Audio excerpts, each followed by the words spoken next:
vamos a ver ahora lo visto hasta ahora de forma práctica, tanto la creación de cuentas de usuario como la definición de una cuenta de usuario con un formato válido. Recordar que una cuenta de usuario válido era un nombre de usuario @ el equipo de procedencia. Comenzaremos viendo las cuentas de usuario que tenemos actualmente en el equipo. Para ello tenemos que consultar la tabla user de la base de datos MySQL. Vale, podemos ver en este caso que tenemos 3 cuentas de usuario creadas, todas ellas con el usuario root y un equipo de procedencia distinto, lo que implica que son cuentas de usuario distintas, cada uno con sus propios privilegios y su propia contraseña. En este caso vemos que no hay contraseña, por lo tanto, cuando conectaríamos con el root de cualquiera de esos equipos, tendríamos que dejar la contraseña en blanco. Aparte hay una serie de privilegios globales para esos usuarios. Vamos a empezar ahora creando lo que es un usuario. Create user, que se va a conectar desde un equipo en concreto de la red local.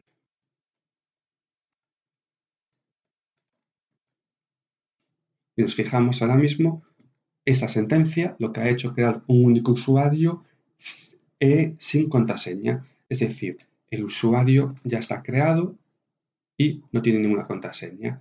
Y en un principio no tiene ningún privilegio.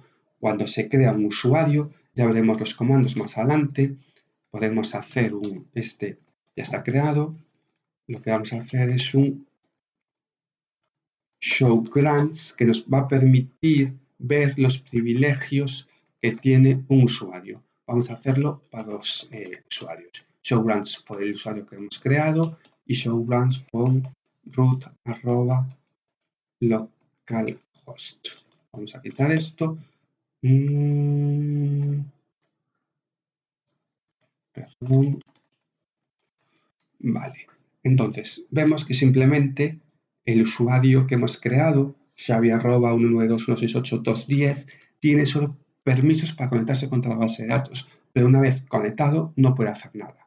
Por contra, el usuario root, que está creado por definición, tiene todos los privilegios, incluso con el privilegio, que ya os veremos más adelante, de dar privilegios. Vale. Vamos a ver más ejemplos de creación de usuarios. Ahora mismo las columnas que nos interesan dentro de la base de datos de la tabla user de MySQL, pues serían el user para saber el nombre del usuario, el host para saber de dónde viene su usuario y el password para comprobar si realmente tiene un password establecido. ¿Vale? Son las 3 columnas que hemos visto. Vale, vamos a crear entonces ahora un usuario que ya existe para ver que nos genera un error, ¿no? Crear user xavi@192.168.210.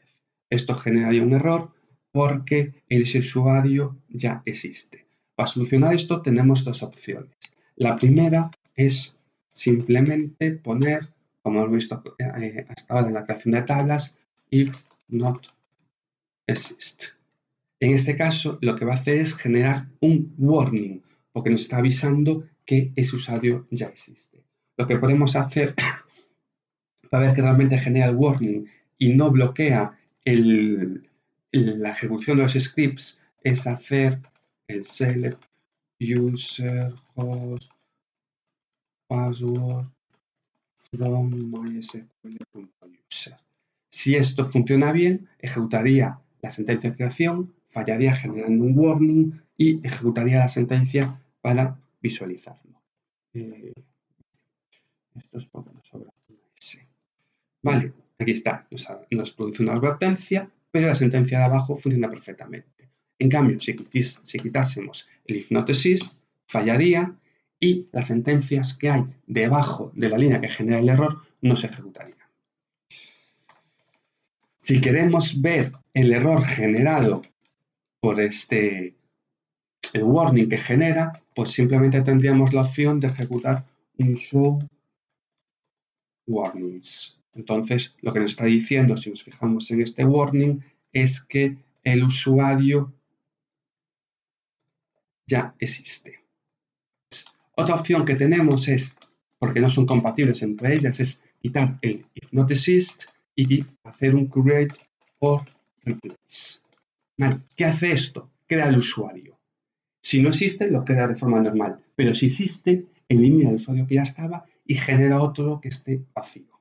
Es decir, sin privilegios. En este caso, pues lo genera sin ningún problema. Ha reemplazado el usuario que había por este usuario. Vale. Vamos a empezar a crear, pues ahora ya, usuarios con clave. Por ejemplo, si nos fijamos, Xavi en este caso no tiene contraseña. Pues lo que vamos a hacer es sustituir ese usuario, identify by, y tendríamos que meter la contraseña en texto plano, por ejemplo, clave. En este caso, lo que generaríamos es un usuario con una clave. Esta clave sería, pues, esta clave. Lo que se guarda en la columna password no es la clave en texto plano, sino que es el hash de la contraseña. Es decir, lo que se guarda sería select password le llamé clave.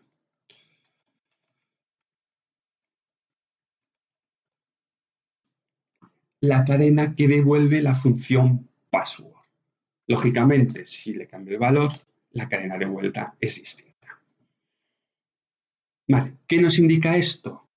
¿Para qué nos sirve esto? Pues que yo aquí, si entre el identified by y la clave le antepongo la palabra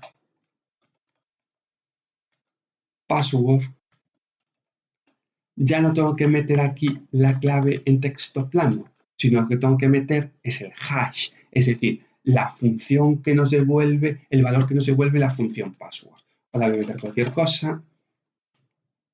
Vale, nos pide que sea un número hexadecimal en 51, pero yo, por ejemplo, podría venir aquí, devuelvo esto, copio este valor, voy aquí y se lo pego aquí. Y estaría estableciendo el valor de la contraseña a un valor de clave. Son dos formas de hacerlo. Obviamente, la forma más cómoda es la otra, lógicamente. ¿Vale? ¿Qué más podemos hacer? Pues podemos, aparte de crear un único usuario, este ya está, pues crear más de un usuario. Voy a simplificar esto, se hace muy largo, y voy a poner aquí clave. Separaríamos la definición individual de los usuarios por una cosa. Pablo @aula21 aula20 pc 40.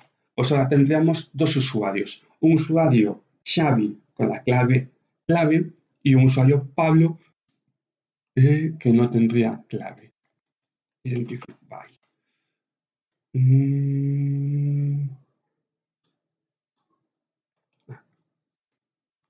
Vale. Pues aquí estaríamos. O sea, podemos crear más de un usuario de forma simultánea en una única línea.